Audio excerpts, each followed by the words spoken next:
Olá, sejam bem-vindos de volta ao canal Viagem Espacial. Estamos falando dos planetas do Sistema Solar e continuando sobre o planeta Mercúrio. Hoje vamos saber sobre sua rotação e órbita. Mercúrio tem excentricidade orbital de 0,21, a maior entre todos os planetas, com a distância do Sol variando de 46 a 70 milhões de quilômetros. Ele leva 87,969 dias terrestres para completar um período de translação. O diagrama à esquerda ilustra os efeitos da excentricidade, mostrando a órbita de Mercúrio sobrepondo uma órbita circular com o mesmo semi-eixo maior. A velocidade maior do planeta quando está perto do periélio é claramente mostrada pela distância maior coberta no intervalo de 5 dias. O tamanho das esferas é inversamente proporcional à sua distância do Sol e é utilizado para ilustrar a variação da distância heliocêntrica. Esta variação da distância do Sol, combinada com uma ressonância orbital de 3 horas e 2 minutos da rotação do planeta em torno de seu eixo, resulta em complexas variações da temperatura da superfície. Esta ressonância faz com que um dia em Mercúrio dure exatamente 2 anos, ou seja, cerca de 176 dias terrestres. A órbita mercuriana está inclinada em sétimo em relação ao plano da órbita da Terra, a eclíptica, conforme mostrado no diagrama à direita. Como resultado, o trânsito de Mercúrio sobre o Sol ocorre apenas quando o planeta está cruzando o plano da eclíptica terrestre quando está entre a Terra e o Sol, evento que acontece em média a cada 7 anos. A inclinação axial mercuriana é quase zero, sendo de 0,027 graus o melhor valor medido. Este valor é significativamente menor que a inclinação de Júpiter, que ostenta a segunda menor inclinação de todos os planetas, com 3,1 graus. Isto significa que, para um observador no polo de Mercúrio, o centro do Sol nunca acenderia mais de 2,1 minutos de arco acima do horizonte. Em certos pontos da superfície do planeta, um observador veria o Sol subir até aproximadamente a metade do caminho e então reverter-se por antes de nascer novamente, tudo isso no mesmo dia mercuriano. Isto ocorre porque, aproximadamente 4 dias terrestres antes do periélio, a velocidade orbital angular se iguala à velocidade rotacional angular, então o movimento aparente do Sol cessa, no periélio, a velocidade orbital angular então excede a rotacional e assim o Sol aparece num movimento retrógrado. 4 dias após o periélio, o movimento aparente do Sol reinicia-se nesses pontos. Mercúrio atinge a conjunção inferior, a aproximação da Terra, a cada 116 dias terrestres, em média, mas este intervalo pode variar entre 105 e 129 dias, devido à órbita excêntrica do planeta. Mercúrio pode se aproximar a até 77,3 milhões de quilômetros da Terra, mas ele só se aproximará a 80 gigametros, no ano 28.622. A próxima aproximação a 82,1 gm será em 2679, e a 82 gm em 4487. O seu período de movimento retrógrado, para um observador na Terra, pode variar entre 8 e 15 dias em cada lado da conjunção inferior. Esta grande variação se deve à alta excentricidade orbital do planeta. Por muitos anos acreditou-se que Mercúrio estava sincronizado pelo efeito de maré com o Sol, rotacionando uma vez para cada translação e mantendo sempre a mesma face voltada para o Sol, do mesmo modo que o mesmo lado da Lua está sempre voltado para a Terra. Entretanto, observações de radar em 1965 provaram que o planeta tem uma ressonância rototranslacional de 3 horas e 2 minutos, rotacionando 3 vezes para cada 2 translações em torno do Sol. A excentricidade da órbita de Mercúrio torna a ressonância estável, no periélio. Quando a maré solar é mais forte, o Sol fica quase parado no céu mercuriano. A razão original para os astrônomos acreditarem que Mercúrio estava sincronizado era porque toda vez que ele estava numa condição ótima de observação, estava sempre perto do mesmo ponto da ressonância, portanto mostrando a mesma face. Isto ocorre porque, coincidentemente, a rotação de Mercúrio tem quase a metade do período sinódico em relação à Terra. Devido à ressonância a 3 horas e 2 minutos rototranslacional mercuriana, um dia solar, o comprimento entre 2 trânsitos meridianos do Sol dura aproximadamente 176 dias terrestres. Um dia sideral, o período de rotação dura aproximadamente 58,7 dias terrestres. Simulações indicam que a excentricidade orbital de Mercúrio varia caoticamente de quase zero, circular, a mais de 0,45 ao longo de milhões de anos, devido a perturbações provocadas por outros planetas.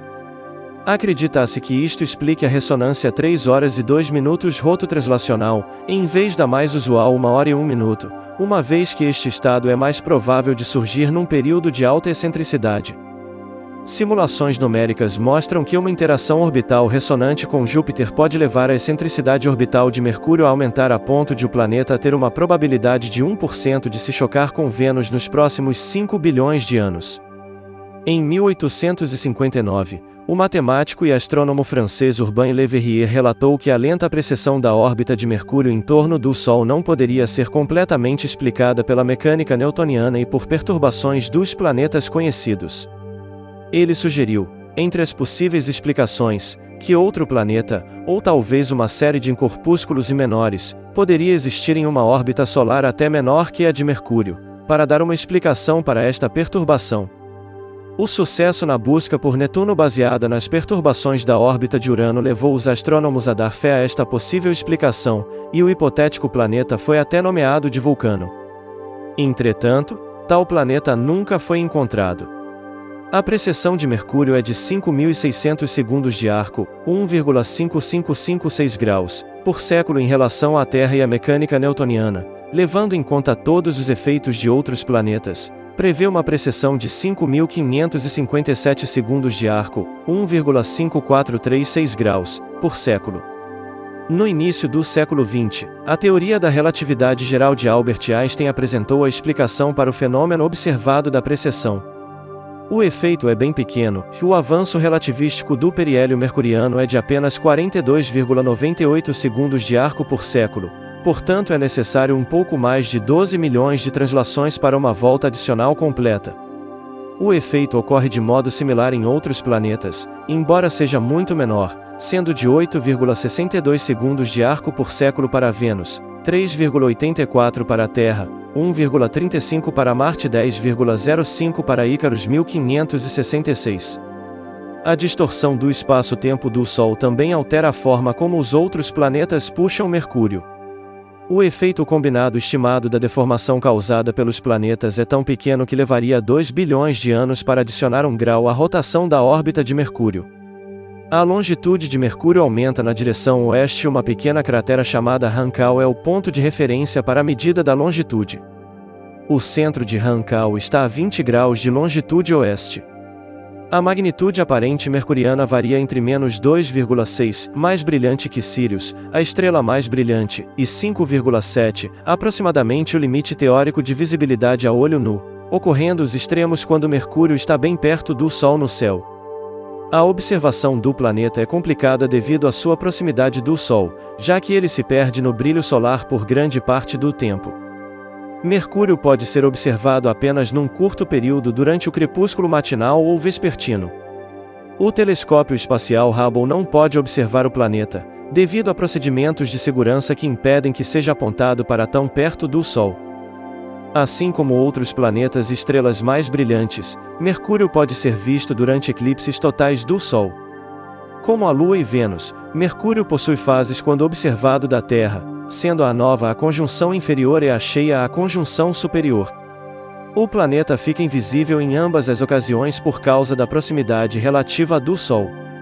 Mercúrio é tecnicamente mais brilhante, quando observado da Terra, em sua fase a cheia.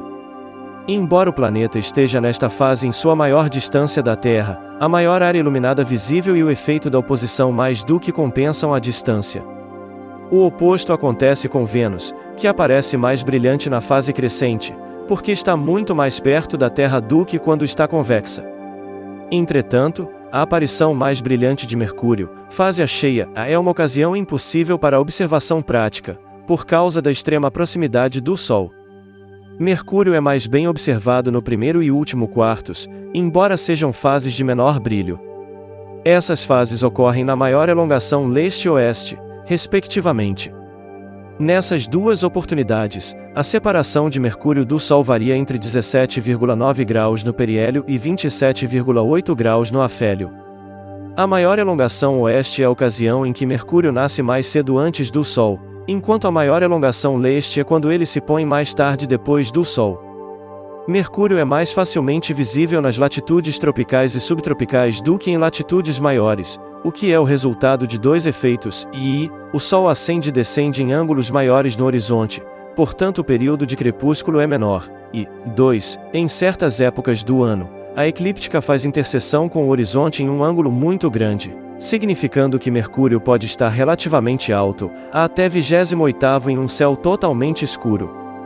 Essas condições podem existir, por exemplo, depois do pôr do Sol perto do equinócio da primavera, em março e abril no sul dos Estados Unidos ou em setembro ou outubro na África do Sul e Australásia.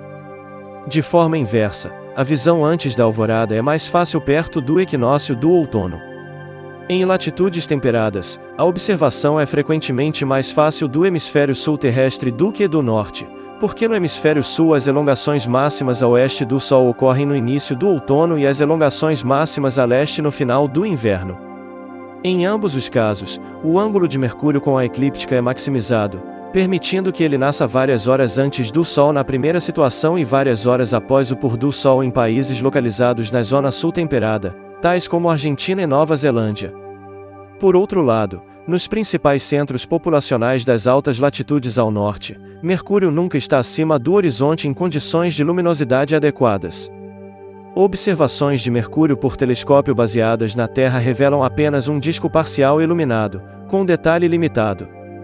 A primeira das duas naves espaciais a visitar o planeta foi a Mariner 10, que mapeou cerca de 45% da superfície entre 1974 e 1975. A segunda é a nave Messenger que, depois de 3 sobrevoos de Mercúrio entre 2008 e 2009, entrou em órbita em 17 de março de 2011, para mapear e estudar o restante do planeta. As mais antigas observações registradas de Mercúrio são das tabelas de Mu.Apim. Estas observações foram provavelmente feitas por um astrônomo assírio por volta do século XIV a.C. Os gregos da antiguidade do período de Hesíodo conheciam o planeta como Stilbon, que significa o resplandecente, e irmão. Posteriormente, os gregos chamaram o planeta de Apolo quando estava visível no céu da manhã e Hermes quando visível no entardecer. Por volta do século IV a.C., os astrônomos gregos perceberam que os dois nomes se referiam ao mesmo corpo celeste, Hermes, nome planetário que foi mantido no grego moderno. Os romanos batizaram o planeta com o nome do seu deus mensageiro com asas nos pés, Mercúrio, em latim, Mercurius, equivalente ao grego Hermes, em virtude de o astro cruzar o firmamento mais rápido que qualquer outro planeta. O símbolo astronômico para Mercúrio é uma versão estilizada do caduceu de Hermes. O astrônomo romano-egípcio Ptolomeu escreveu sobre a possibilidade de trânsitos planetários sobre a face do Sol em seu trabalho em Hipóteses Planetárias. Ele sugeriu que não haviam sido observados trânsitos porque planetas como Mercúrio eram pequenos demais para serem vistos ou porque os trânsitos eram muito pouco frequentes. Na China antiga, Mercúrio era conhecido como Ch-Sin, a estrela da hora, e estava associado com a direção do norte e a fase da água no Uxing. A mitologia hindu utilizava o nome Buda para Mercúrio e acreditava-se que este deus presidia a quarta-feira. No paganismo germânico, o astro era representado pelo deus Odin, ou Voden, também associado a este dia da semana. A civilização maia pode ter representado o planeta como uma coruja, ou possivelmente 4 corujas, 2 para a manhã e 2 para a tarde, que servia como mensageira para o mundo dos mortos. Na astronomia indiana antiga, o Surya Siddhanta, um texto astronômico indiano do século V, estimava o diâmetro de Mercúrio em 3.008 milhas, um erro de menos de 1% do diâmetro atualmente aceito, de 3.032 milhas, 4.880 quilômetros. Entretanto, esta estimativa se baseava em uma medição imprecisa do diâmetro angular do planeta em 3 minutos de arco. Na astronomia islâmica medieval, o astrônomo de Al-Andalus Abish representou no século XI o epiciclo da órbita geocêntrica mercuriana como um oval, tal como um ovo ou um pinhão, embora esta indicação não tenha influenciado sua teoria ou seus cálculos astronômicos. No século XII, Ibn Bajjah observou a 2 planetas como pontos pretos na superfície do Sol, o que foi posteriormente sugerido como trânsito de Mercúrio ou Vênus pelo astrônomo Kotaldin Shirazi, do Observatório Maragh no século XIII. Entretanto, a maioria dos registros medievais de trânsitos foram posteriormente interpretados como observações de manchas solares. Na Índia, o astrônomo Nilakanta Somayaji, da escola Kerala, desenvolveu no século XV um sistema planetário parcialmente heliocêntrico em que Mercúrio orbitava o Sol, que por sua vez orbitava a Terra, de forma similar ao sistema de Tycho proposto no final do século XVI por Tycho Brahe. Em 2000, observações em alta resolução pelo método LAC Imaging foram conduzidas pelo Observatório Monte Wilson e forneceram as primeiras visões com resolução para acidentes da superfície que não foram fotografadas pela missão Mariner. Imagens posteriores evidenciaram uma grande bacia de impacto com um anel duplo, maior ainda que a bacia Caloris na região não fotografada pela Mariner, a qual foi informalmente apelidada de Bacia Askinakis. Imagens posteriores mostraram evidência de uma grande bacia de impacto com duplo anel, ainda maior que a bacia Caloris, no hemisfério não fotografado pela Mariner, que foi informalmente denominada Bacia Askinakis. A maior parte da superfície foi mapeada pelo telescópio de Arecibo, com uma resolução de 5 km, inclusive depósitos polares nas regiões de sombra das crateras, que podem ser de gelo. Alcançar Mercúrio a partir da Terra apresenta desafios técnicos significativos, uma vez que o planeta orbita o Sol muito mais próximo do que a Terra. Uma espaçonave lançada da Terra precisa viajar por 91 milhões de quilômetros na direção do poço de potencial gravitacional do Sol. A velocidade orbital mercuriana é de 48 km por segundo, enquanto a terrestre é de 30 km por segundo. Portanto, a espaçonave precisa realizar uma grande mudança em sua velocidade, ΔV, para entrar na órbita de transferência de Óman que passa perto de Mercúrio, comparada com o ΔV necessário para outras missões planetárias. A energia potencial liberada pelo movimento em direção ao poço de potencial solar torna-se energia cinética, exigindo outra grande alteração no ΔV para evitar passar rapidamente direto por Mercúrio. Para pousar com segurança ou entrar em órbita estável, a espaçonave deve contar com motores de foguetes, pois a aerofrenagem está fora de cogitação por causa da tênue atmosfera. Uma viagem para Mercúrio exige mais combustível do que para escapar completamente do sistema solar. Como resultado, apenas 2 sondas espaciais foram enviadas ao planeta até o momento.